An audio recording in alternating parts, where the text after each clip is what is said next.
হাতের মুঠের মধ্যে সূরাতুল ইখলাস পড়ে আপনি যে কাউকে বশ করতে পারবেন, আপনার বাধ্য করতে পারবেন, আপনি আপনার প্রতি অনুগত করতে পারবেন।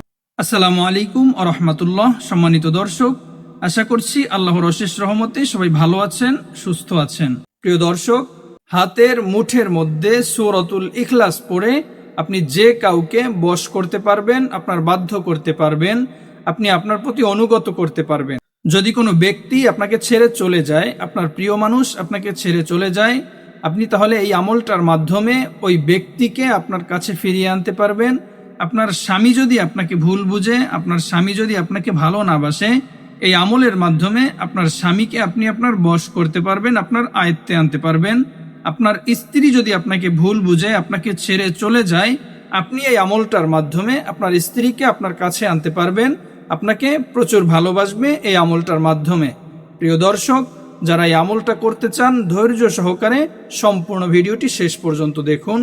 A to Z বুঝিয়ে দেওয়ার চেষ্টা করব কিভাবে আমলটা করবেন।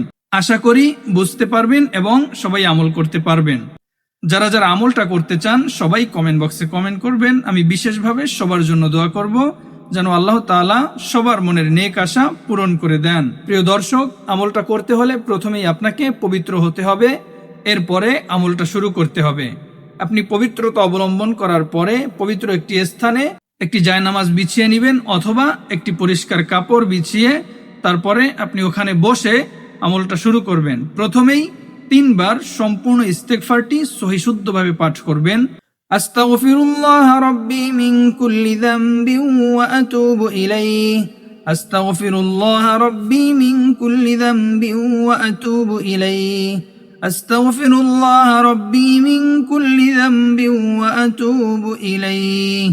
3 বার ইস্তেগফারটি পাঠ করার পর সহি শুদ্ধভাবে 3 বার দুরুদ ইব্রাহিম, যে দুরুদ শরীফটা আমরা নামাজের মধ্যে পড়ে থাকি, সহি শুদ্ধভাবে 3 বার আপনারা পাঠ করবেন এভাবে: আল্লাহুম্মা সাল্লি আলা মুহাম্মাদিন ওয়া আলা আলি মুহাম্মাদ কামা সাল্লাইতা আলা ইব্রাহিম ওয়া আলা আলি ইব্রাহিম ইন্নাকা হামিদুম মাজিদ।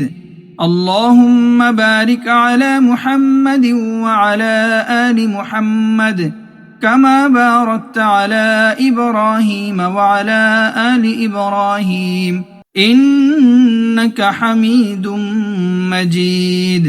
এভাবে 3 বার সহিশুদ্ধভাবে দুরুদ শরীফ পাঠ করার পরে আপনারা হাতটাকে এভাবে মুঠ করবেন। মুঠ করার পরে আপনি বিসমিল্লাহ সহকারে সূরাতুল ইখলাস 3 বার পাঠ করবেন এভাবে: বিসমিল্লাহির রহমানির রহিম, কুল হুয়াল্লাহু আহাদ, আল্লাহুস সামাদ, লাম ইয়ালিদ ওয়া লাম ইউলাদ ওয়া লাম ইয়াকুল লাহু কুফুয়ান আহাদ।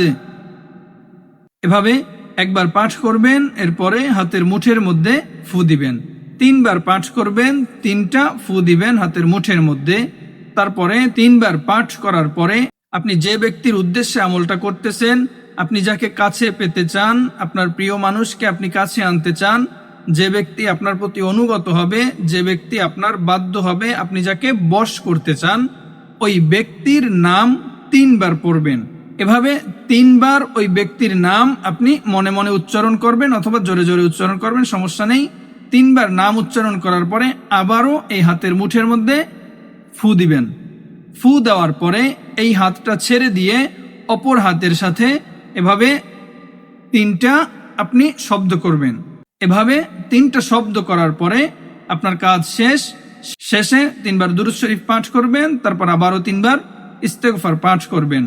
ইনশাআল্লাহ আপনি যার জন্য আমলটা করছেন বা যার জন্য আমলটা করবেন, ওই ব্যক্তি কিছুদিনের মধ্যে, অল্প কিছুদিনের মধ্যেই আপনার কাছে ফিরে আসবে, আপনার জন্য পাগল হয়ে যাবে, আপনার কাছে ছুটে আসার জন্য অস্থির হয়ে যাবে।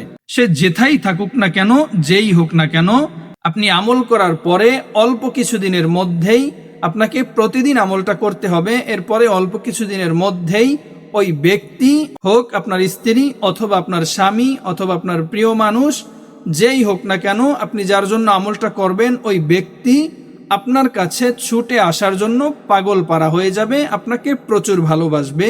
যদি আপনাকে ছেড়ে চলে যায় আবার আপনার কাছে আসবে, আপনাকে যদি ভুল বুঝে তার ভুল বোঝা দূর হয়ে যাবে, আপনাকে আগের মতোই ভালোবাসবে, আপনাকে ছাড়া অন্য কিছুই সে বুঝবে না। যারা যারা আমলটা করতে চান অবশ্যই সবাইকে ইখলাসের সহিত নেক উদ্দেশ্য, হালাল উদ্দেশ্য নিয়ে এরপরে আমলটা করতে হবে। প্রিয় দর্শক, যারা এখনো পর্যন্ত এই চ্যানেলটা সাবস্ক্রাইব করেন নাই, সবাই চ্যানেলটা সাবস্ক্রাইব করে পাশেই থাকবেন। এরকম নতুন নতুন ভিডিও সবার আগে পেতে পাশে থাকা বেল বাটনটি অল করে দিবেন। আজকের মতো এ পর্যন্তই। সবাই ভালো থাকবেন, সুস্থ থাকবেন। আল্লাহ হাফেজ। আসসালামু আলাইকুম ওয়া রাহমাতুল্লাহ।